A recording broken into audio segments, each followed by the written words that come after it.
Hi, I'm Rita. Welcome back to my booktube channel, Life Worth Reading. So today I thought that I would film a reading wrap-up for 2021. I find these videos so interesting to watch. I eat it up every single time a booktuber that I enjoy posts like a huge reading wrap-up of like their whole reading year and talks about like every single book that they read. I eat it up every single time. So I thought that I could do the same. I thought that I could talk overall about every single book that I read in 2021.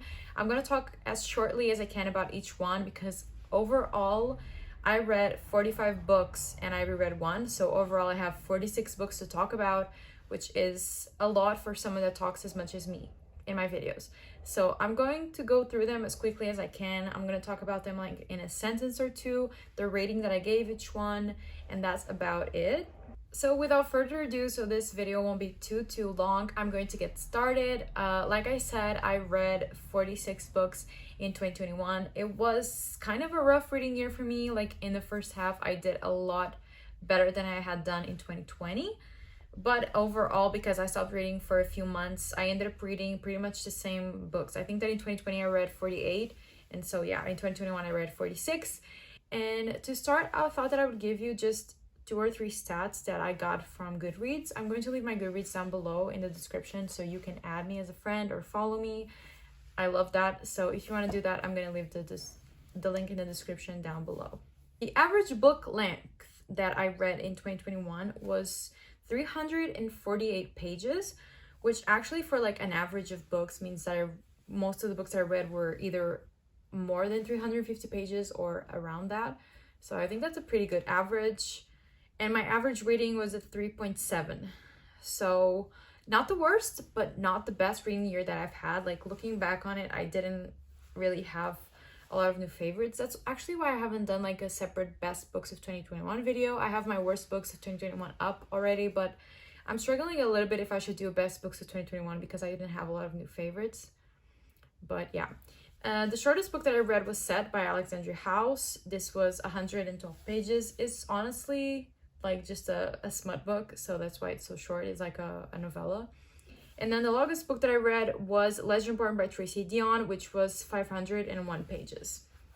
So my longest book, not that long. But yeah, without further ado, let's just get into all the books that I read in 2021.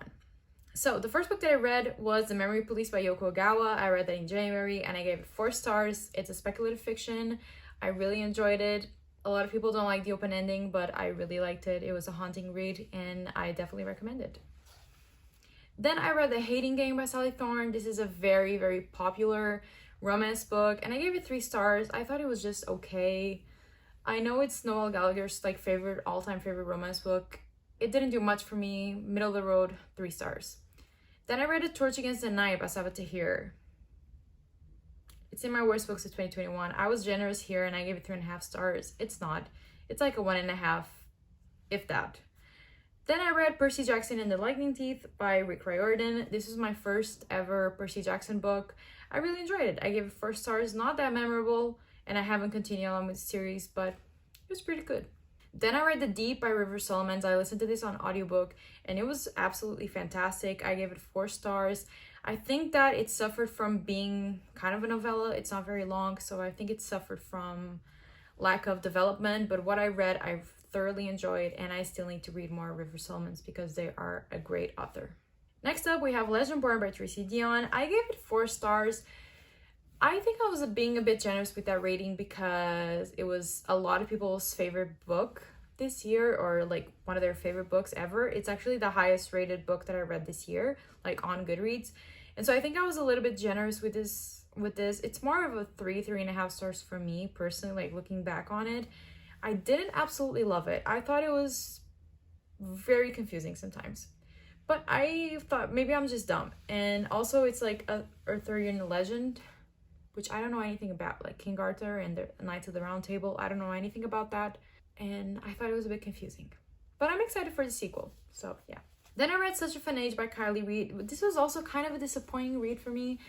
I enjoyed the story overall, but I did not vibe with the writing style. It was very nonfiction to me in a fiction book. So it's like, it was very dry and it was a lot of telling and not showing.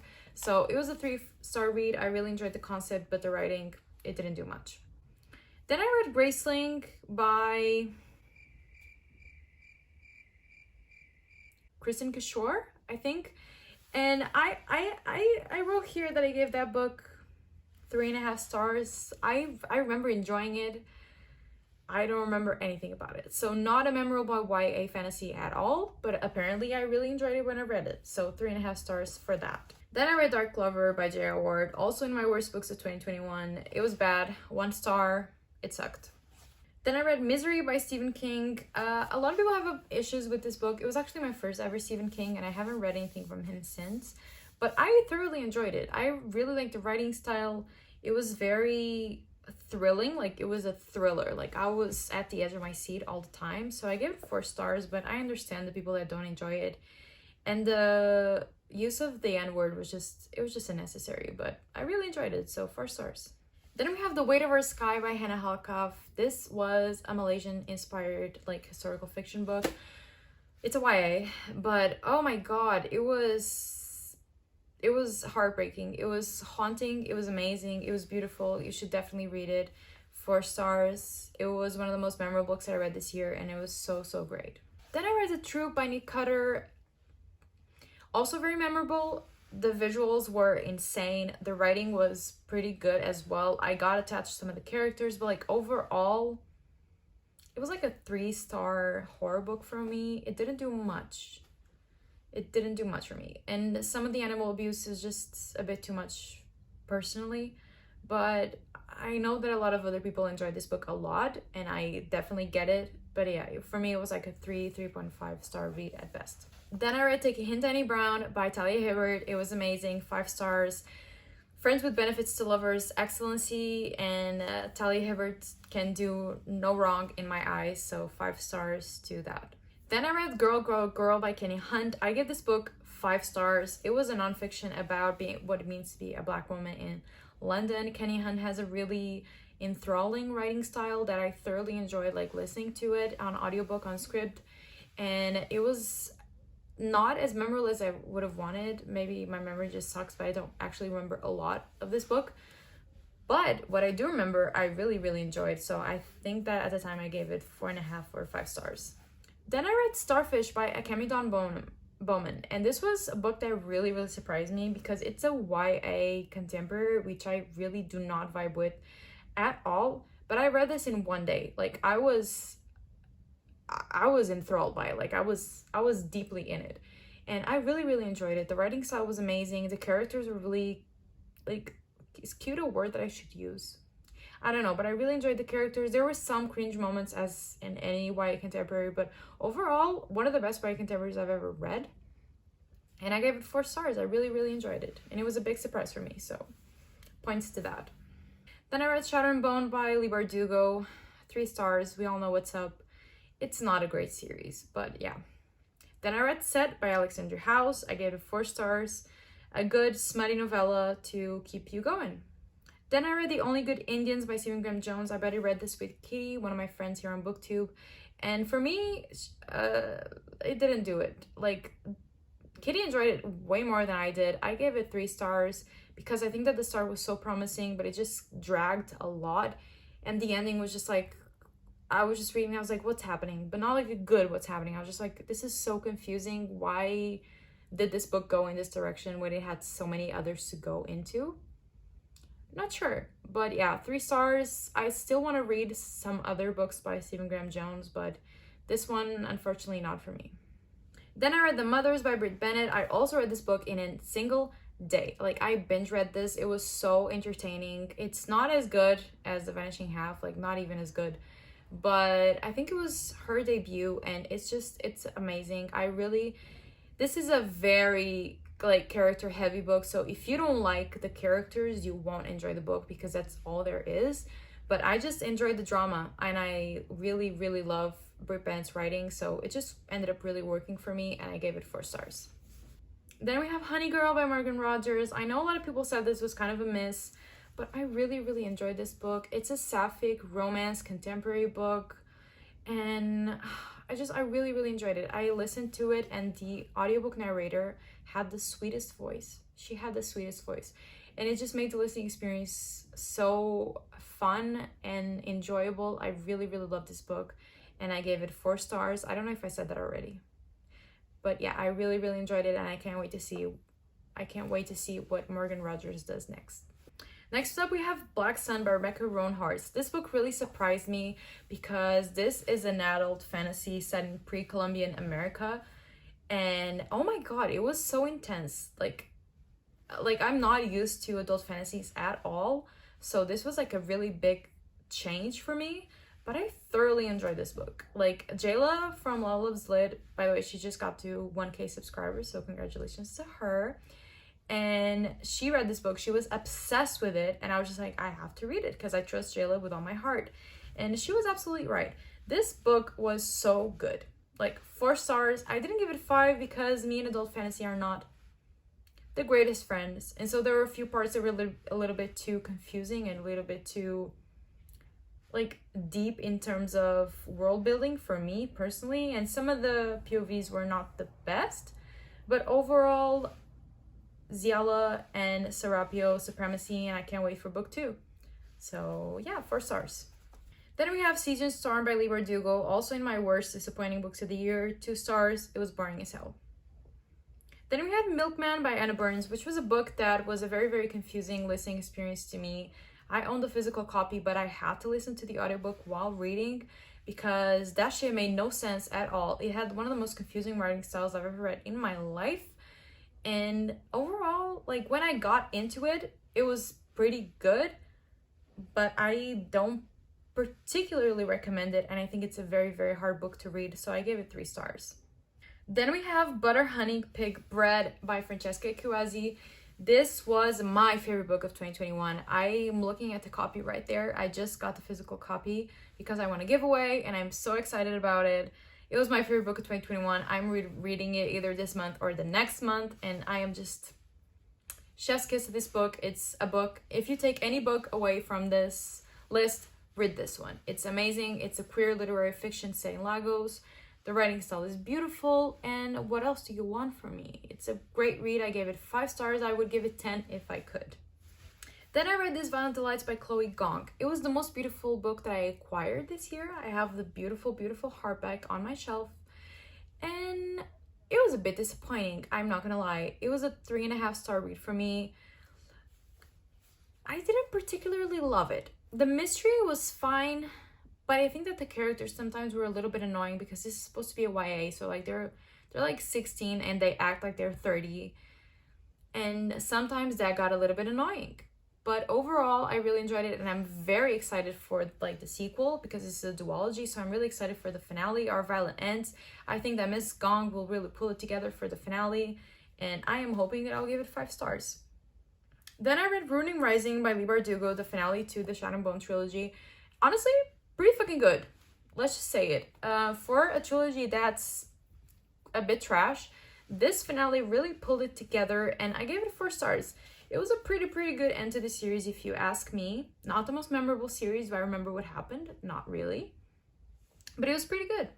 Then I read Actor H. Eve Brown by Talia Hibbert. As I said, Talia Hibbert can do no wrong in my eyes. And this book was also a 10 star if I could give it. It was one of my favorite romances of the year. Everything about it was just perfect, sweet, sexy, everything that you want in a book. I have seen no negative reviews for this book, and it doesn't deserve any. So if you read a romance book this year, read Actor H. Eve Brown by Talia Hibbert. Then I read Cemetery Boys by Aiden Thomas. I gave this book 4 stars. This book was really hyped in 2020, like around the fall time, because it's like a Halloween book, like Dia de los Muertos. And I really enjoyed it. I thought that some parts were a little bit stupid. I'm just gonna say it. Some plot points didn't make the most sense, and if you've read them, you know. But overall, it was just a sweet, queer fiction that I thoroughly enjoyed. And so 4 stars to that book because it was pretty good. Then I read The Gilded Ones by Namina Forna. I was so generous like in my ratings this year. I look back and I'm like, why did I give this book 3 stars? It deserves like at least 2. So this was in my worst, most disappointing books of the year as well. It was just a very disappointing series, like fantasy book. I really didn't care for it, and so yeah, 2 stars. Then I read The Secret Lives of Church Ladies by Disha Filwa. This book was amazing. It's a collection of short stories. I listened to the audiobook. If you can listen to the audiobook, please do. And it was one of my favorite short story collections I've ever read. How to Make Love to a Physicist lives in my mind rent-free since I've read it. And Peach Cobbler, immaculate. This short story collection is so amazing, and if you find the audiobook for it, please give it a listen because it's truly incredible, and I gave it 4 stars. Then we have The Honeymooners by Christina Lauren. Listen, a lot of people find this book annoying. I find this book quite charming. Like, I think that I just enjoy the setting overall. Like, they're vacationing in Hawaii. It's kind of enemies to lovers. Like, they don't like each other, but they're attracted to each other. And I think like the setting just, it did something for me. It did something for me, and I gave it 4 stars. I know some people say it's cringe. Sometimes it is. But I enjoyed it. I don't know why or how. I haven't read any Christina Lauren since, but this book is pretty good. Then I read The Secret Lives of Babaseki's Wives by Lola Shonwin, also in my worst, most disappointing books of the year, 2 stars. It was not what I expected. It was not what I wanted. It was super dark. It was depressing. It was a horrible depiction of abuse, and I didn't care for it.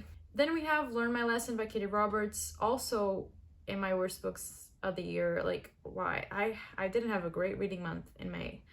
This is a smut book in the Wicked Villain series. It's about Hercules, Megara, and Hades. Hades ruined the whole vibe for me. I didn't like him. I hated him, and so I ended up giving this book 2 stars because he just ruined the whole sexy vibe for me. And I can't let that happen in a smutty novella.